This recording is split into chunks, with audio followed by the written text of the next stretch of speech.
Frères et sœurs, bonjour. Ici, c'est votre frère, l'évangéliste Etienne Demba Arsène Afoufou. Me voici de nouveau devant vous pour vous parler de la parole du Seigneur dans l'évangile de Jean au chapitre 13.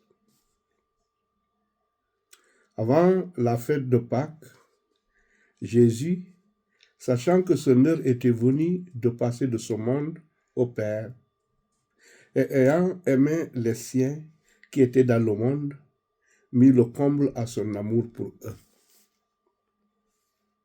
Pendant le souper, lorsque le diable avait déjà inspiré au cœur de Judas Iscario, fils de Simon, le destin de le livrer, Jésus qui savait que le Père avait remis toutes choses entre ses mains, qu'il était venu de Dieu et qu'il s'en allait à Dieu, se leva de table, ôta ses vêtements et prit un linge dont il se ceignit.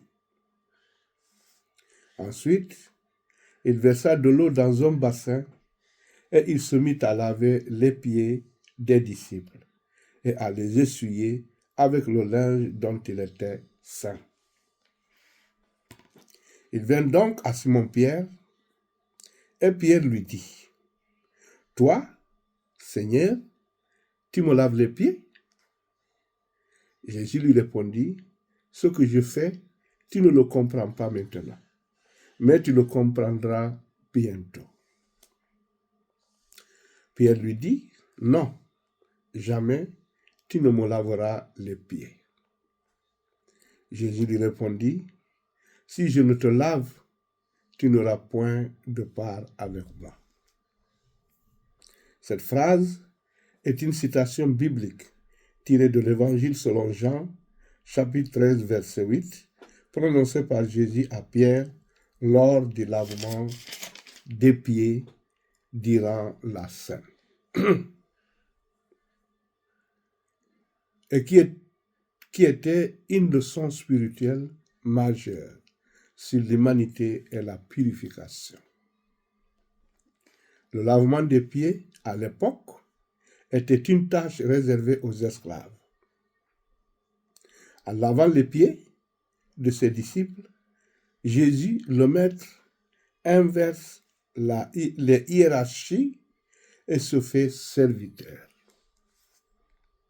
Pierre refuse initialement, choqué par l'humilité de Jésus. La réponse de Jésus, « Si je ne te lave, tu n'auras point de part avec moi », signifie que l'homme doit accepter d'être purifié par Jésus pour être en communion avec lui. Le refus de Pierre est un refus d'accepter l'amour et la grâce de Dieu qui se donne humblement. Cela implique la rupture de la communion spirituelle ou de l'héritage partagé avec le Christ si l'on refuse ce geste de service. Le lavement des pieds symbolise la purification des péchés. Sans cet acte, Pierre ne peut pas faire partie de son royaume. Jésus demandant ensuite à ses disciples de faire de même, les exhorte à faire un acte d'humilité sans orgueil. Simon-Pierre lui répondit, « Seigneur, non seulement les pieds, mais encore les mains et la tête. » Jésus lui dit, « Celui qui est lavé n'a besoin que de se laver les pieds pour être entièrement pur. Et vous êtes purs, mais non pas tous. » Cette phrase, « Celui qui est lavé n'a besoin que de se laver les pieds pour être entièrement pur » signifie que celui qui s'est baigné ou a pris un bain complet est propre. Mais en marchant avec des sandales, ses pieds se sont salis. Il n'a donc besoin que de se laver les pieds pour être entièrement propre. Cela signifie, dans le sens spirituel, le baptême et le pardon. Le corps lavé représente le baptême ou la conversion initiale qui purifie une fois pour toutes la personne de ses péchés. Le lavement des pieds symbolise la purification quotidienne nécessaire pour les péchés commis dans la vie de tous les jours, après le baptême, afin de maintenir la communion avec lui. Vous êtes purs, mais non pas tous. Jésus ajoute cela en pensant à Judas, indiquant que la purification extérieure ne garantit pas la pureté du cœur. En résumé, la phrase signifie que si la grâce de Dieu a déjà sauvé le croyant, le bain, il doit encore se repentir régulièrement et se purifier de ses fautes quotidiennes pour vivre en communion avec lui. Car il connaissait celui qui le livrait. C'est pourquoi il dit, vous n'êtes pas tous purs. Après qu'il leur eut lavé les pieds et qu'il eut pris ses vêtements, il se remit à table et leur dit, comprenez-vous ce que je vous ai fait? Vous m'appelez maître et seigneur, et vous dites bien, car je le suis. Si donc je vous ai lavé les pieds, moi, le Seigneur et le Maître, vous devez aussi vous laver les pieds les uns aux autres. Car je vous ai donné un exemple, afin que vous fassiez comme je vous ai fait. En vérité, je vous le dis, le serviteur n'est pas plus grand que son Seigneur, ni l'apôtre plus grand que celui qui l'a envoyé. Si vous savez ces choses, vous êtes heureux, pourvu que vous les pratiquiez. Ce n'est pas de vous tous que je parle. Je connais ce que j'ai choisi. Mais il faut que l'écriture s'accomplisse. Celui qui mange avec moi le pain a levé son talon contre moi. Dès à présent, je vous le dis, avant que la chose arrive, afin que, lorsqu'elle arrivera, vous croyez à ce que je suis. En vérité, je vous le dis, celui qui reçoit celui que j'aurai envoyé, me reçoit.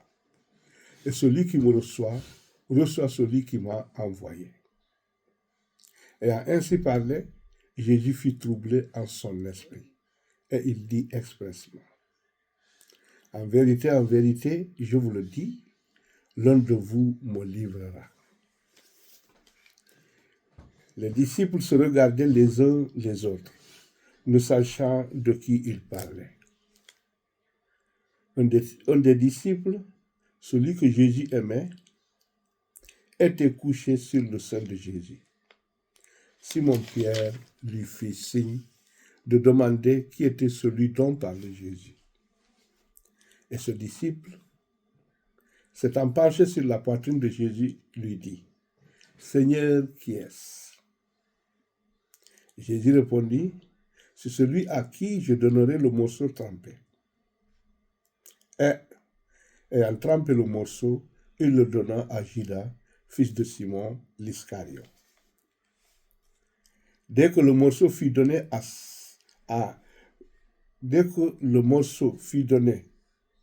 Satan entra dans Judas. Jésus lui dit, ce que tu fais, fais-le promptement. Mais aucun de ceux qui étaient à table ne comprit pourquoi il disait cela. Car quelques-uns pensaient que, comme Judas avait la bourse, Jésus voulait lui dire, achète ce dont nous avons besoin pour la fête. Ou qu'il lui commandait de donner quelque chose aux pauvres. Judas, ayant pris le morceau, se hâta de sortir. Il était nuit. Lorsque Judas fut sorti, Jésus dit, « Maintenant le Fils de l'homme a été glorifié et Dieu a été glorifié en lui. » Le maintenant signifie le moment précis, l'heure cruciale de passer de ce monde au Père et non une défaite. Le Fils de l'homme, c'est le titre que Jésus utilise pour désigner son humanité, celle qui a servi, souffert et aimé jusqu'au bout. A été glorifié. La glorification dans l'évangile de Jean n'est pas de la célébrité, mais la révélation de l'amour extrême de Dieu. Jésus lui-même se donne en son amour pour les hommes et cela s'est manifesté par sa mort à la croix et sa résurrection. Dieu a été glorifié en lui signifie que Jésus est l'image parfaite de Dieu. En aimant jusqu'au sacrifice suprême, Jésus révèle qui est vraiment Dieu, un amour inconditionnel. Dieu est donc glorifié par la démonstration de sa splendeur, par les actions de l'homme Jésus. La croix qui semble être une humiliation est en réalité la gloire de Jésus, son amour suprême. Et la gloire de Dieu, la révélation de sa nature aimante. C'est un retournement total où la souffrance devient la plus haute manifestation de la puissance divine de l'amour. Si Dieu a été glorifié en lui, Dieu aussi le glorifiera en lui-même. Et il le glorifiera bientôt. Mes petits-enfants, je suis pour un peu de temps encore avec vous. Vous me chercherez. Et comme j'ai dit aux Juifs, vous ne pouvez venir où je vais. Je vous le dis aussi maintenant.